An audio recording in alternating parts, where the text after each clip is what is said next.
I wish I knew this before quitting my corporate 9-to-5 job and career to turn my side hustle into a full-time business. Today makes it 5 years since I took that leap, and boy, has it been quite a journey. Now, don't get me wrong, we've had some successes on this journey, but for today's video, I want to focus on the other side of the conversation, the things that most people do not actually talk about, but which are actually the lived experiences and realities of people who are actually trying to do their own thing. They're most certainly the realities for me. My name is Ken Okorafor. I'm one half of the Humble Penny and Financial Joy Academy. I'm a chartered accountant by profession, but I'm also a business owner, a financial and business coach, as well as a former CFO. I had a 15-year career working in the investment business and worked my way up to become a chief financial officer. Together with my wife, Mary, we are Sunday Times best-selling authors of our debut book titled Financial Joy, a 10-week plan to help you banish debt, grow your money, and unlock financial freedom. I will link to it below as well as above if you want to head over and check it out. Now, if today's video sounds like something that's up your street, please do me one favor, take a moment to please just hit the like button, because the goal of this video is literally to just keep it absolutely real. The first thing I wish I knew is that it's unbelievably lonely to do your own thing. I'm going to be looking at my phone once in a while to look at my notes. Now, you see, in a job, when you have your corporate job, you've got colleagues. You might not like them very much, but at least they are there. You've got people you can ask questions, you can have banter with, you can brainstorm, go into those meeting rooms and brainstorm ideas. But once you do your own thing, when you start doing your own thing, you don't really have anyone to do that with. Most business owners, small business owners, do not have somebody to, ask questions or run ideas to and so on. It gets worse, actually, if you are actually working from home most of the time. I'll give you a lived reality. I work from home a lot of the time, and I need to make the deliberate effort to try to speak to other people. Luckily for me, at least I have somebody else, my wife, who is the other half of what we're doing, and I can talk to her. But for most people, this journey of, running your own business is very, very lonely. And it gets even more lonely, say, after the age of 40, for example. And I choose that age mainly because I've noticed that in my own life, most of my friends who are at, say, 40 years old and beyond, a lot of their time is spent with their family commitments. They might have a wife or husband and children and other career commitments. And so friendships become very difficult to form typically after that stage of life. So not only do you have that challenge of the loneliness that you have as a business owner or somebody who's doing their own thing, you also have that challenge that it's a lot harder to form new friendships. In fact, I'll add to that post-COVID, and I don't know if you've noticed the same thing, but there's been a shift in how our friendships are shaping up. People are not really phoning each other as they used to do, or wanting to meet up as they used to do. Most people are just WhatsApping each other and messaging each other. If you feel that relates to you, and this is something that you've noticed in your own life as well, please jump in the comments and let me know. I'm most certainly making more effort to create more friendships. Now, actually, this loneliness point is something that I wanted to mention. Tied to it is one of the reasons why we created Financial Joy Academy, our sister company. It's to help people. It's a financial wellness platform we created to help people achieve financial freedom whilst working towards step-by-step, whilst prioritizing their well-being. And we have a community element that I think is so important. And we do, in-person meetups. In fact, we've got one coming up this Saturday, and we'll do it 3 times a year. So if you want to learn more about stuff like that, I'll link to that below as well as above. Please feel free to go and check it out and learn more. The second thing that I wish I knew is how difficult it is to have, the fact that the lack of a stable income will keep you up at night. This is a difficult point because not a lot of people actually tell you the lived realities of this. You see, when you have a job, and as I'm sure you know, you get your paycheck at a particular date, it might be monthly, for example. It's a fixed date, you get it, you pay your bills. But when you don't have that coming in, it's a lot harder, especially if you have recurring bills like a mortgage or a rent or your utility bills and what have you. It gets even worse, this aspect of not having regular income. It gets worse if you have, let's say you're running a business and you have most of your income tied to one client. Let's say like half of your business's income comes concentrated in one client or one contract. And all of a sudden, overnight, they could just cut you off. And I've seen this happen. I've seen this happen even with a really good friend of mine where, a large proportion of their income was concentrated in one client. And overnight, they just let that go. And I remember another person as well who messaged me, and that put that business, in a really risky position. So that lack of a stable income is definitely one thing that people do not tell you in terms of like how much anxiety it creates and how much worry it creates, because you have to find a way to keep your life going financially. The third thing I wish I knew is that you will work all the time and from everywhere. Okay? Now, I never thought I'd say this, but I envy people who have a 9-to-5 job where they can easily get home and just switch off, close their laptops, and then that's it. Like, I literally envy those people because I think that is so, it's one of those privileges that you don't even realize that you actually have. And I know that not everybody who has a 9-to-5 gets home and switches off, right? But there are people who actually do. I find personally, like with the love of what I do with the Humble Penny and Financial Joy Academy and many other things that we do kind of offline, it's very easy for me to find myself suddenly working at odd hours, not even realizing that I'm doing it. So what I find is that I have to be forced to put certain boundaries in place to say, oh, I need to actually stop working, at this time or maybe on this day, for example, to make sure that I'm protecting my well-being. And thankfully, as I mentioned before, I've got my wife, for example, who's there to almost point, kind of go to me, time to shut down or time to move away from doing this particular thing. And it's not that I just want to work. It's just that I love what I'm doing, but I can easily get carried away as well. What you find is that for a lot of business owners, it's either that they love what they're doing so much that they find themselves doing it all the time, or is that they just have to do it because it's their way of trying to stay afloat or keep their business going, and so on and so on and so on. So that separation between your work life or your business life and your real life is a particularly difficult point. Item number 4 is, and this is the thing I wish I learned, is if you don't promote yourself, no one cares. That's right. No one cares. Now, you might be amazing at what you do. You might run a business that has amazing products, amazing services, like, you're really good at what you do. But if you are not visible, if people don't know that you exist, if people don't know that your products and services are there, no one cares. No one will buy from you. This is such a fundamental thing I wish I knew. So you have to put a lot of effort into making sure you are visible, you are showing up, you are talking about what you do. You are not assuming people know that your products or business or services or side hustle, whatever it is you do, you're not assuming people know it exists. You're talking about it all the time.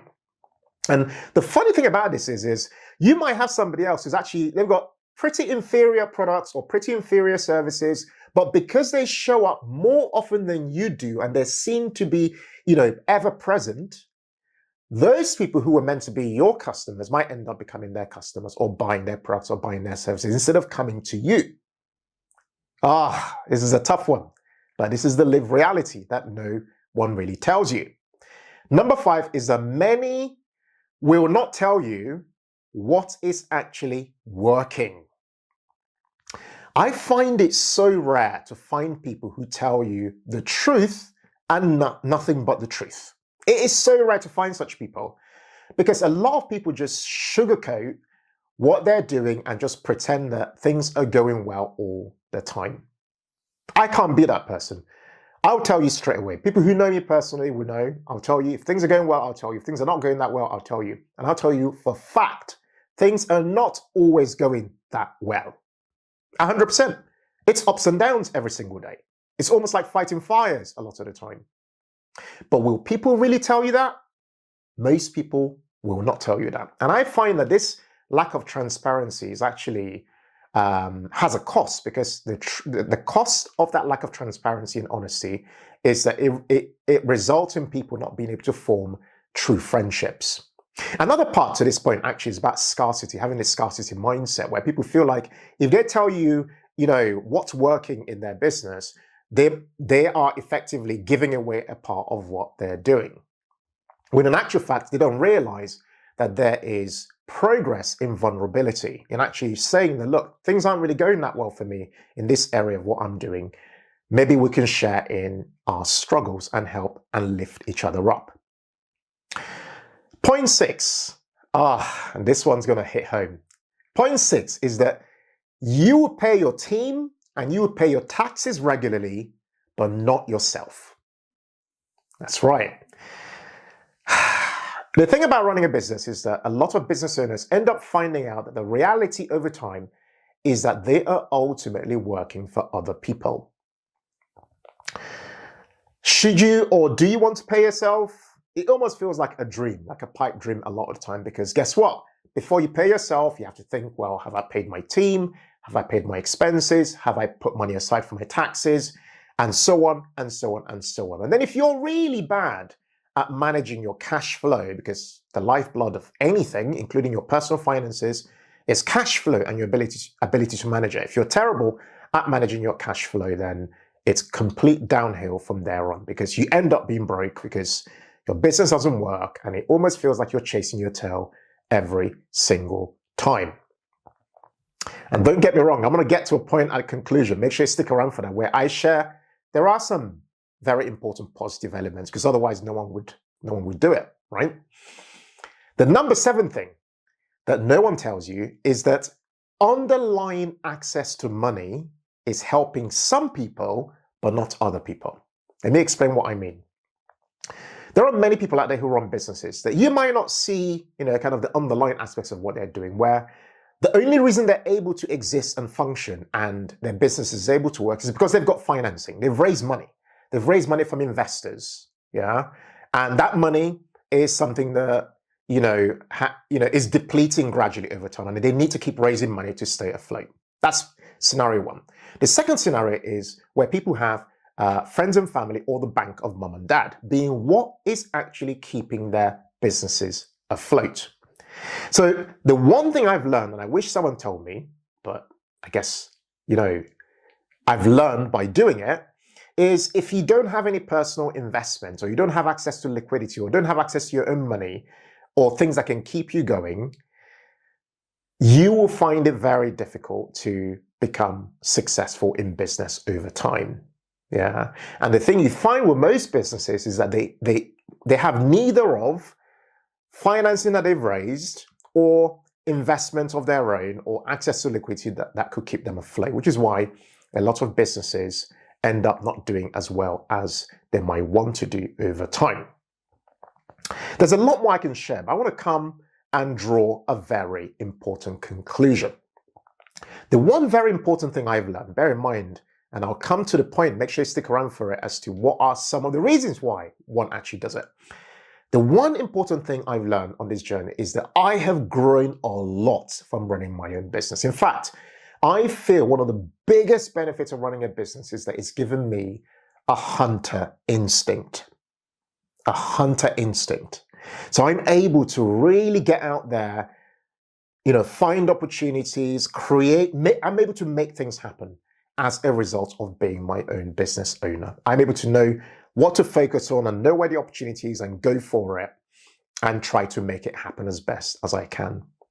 It's also given me the opportunity to own something, because one of the things that you find is a big differentiator between people who build wealth over time and people who don't build wealth over time. One key thing is that people who build wealth over time have ownership and control. They have two of these things. They have ownership in something, and to a large extent, they are able to control it, right? And so one thing running a business has given me is this element of ownership in something that increases in value over time, but also the fact that it helps me have positive impact in a world in a way that I can't even begin to measure.